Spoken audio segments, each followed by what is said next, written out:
As of 2020, the world's biggest lithium-ion battery is hooked up to the Southern California power grid and can provide 250 million watts of power, or enough to power about 250,000 homes.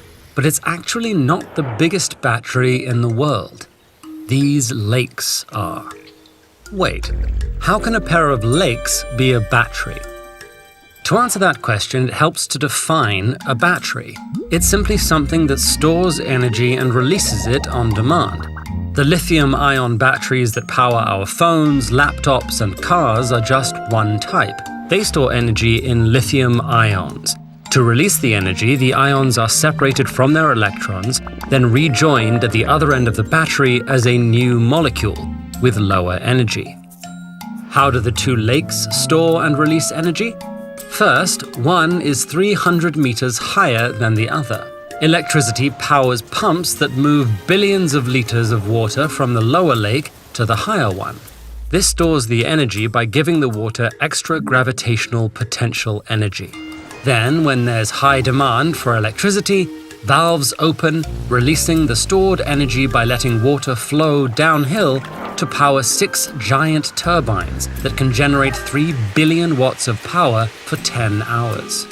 We're going to need more and more giant batteries.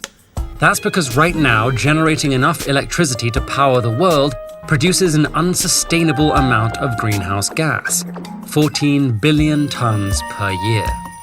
We'll need to get that number down to net zero. But many clean energy sources can't produce electricity 24/7. So to make the switch, we need a way to store the electricity until it's needed. That means we need grid-scale batteries big enough to power multiple cities.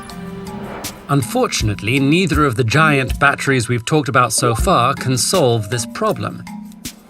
The two lakes setup requires specific geography, takes up a lot of land, and has high upfront costs to build. The giant lithium-ion battery in California, meanwhile, can power about 250,000 homes, yes, but only for an hour. Lithium-ion batteries are great for things that don't use a lot of power, but to store a lot of energy, they have to be huge and heavy. That's why electric planes aren't a thing. The best electric plane can only carry 2 people for about 1,000 kilometers on one charge, or its batteries would be too heavy to fly. A typical commercial jet can carry 300 people over 14,000 kilometers before refueling.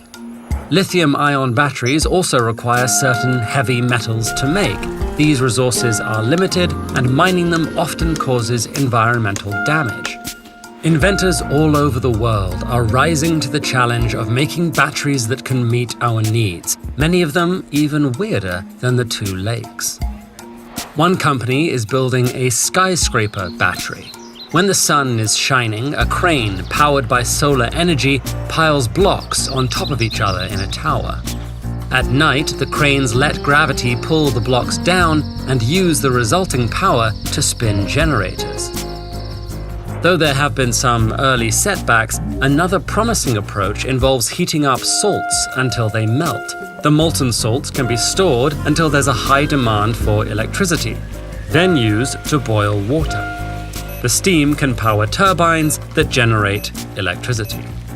Another idea: biobatteries made from paper, powered by bacteria and activated by spit. Bacteria release energy in the form of electrons when they metabolize glucose, and at least one species of bacteria can transfer those electrons outside its cells, completing a circuit. While these batteries won't power a city or even a house, they don't have the waste and cost concerns of traditional batteries. From vast mountain lakes to microscopic bacteria, from seawater batteries that bypass the need for heavy metals to nuclear batteries that power deep space missions, we're constantly rethinking what a battery can be. The next unlikely battery could be hiding in plain sight, just waiting to be discovered and help us achieve a sustainable future. This one angry frog can teach you everything you need to know about climate change. Watch this video for the full story, or learn how boring old cement might be about to change the world again.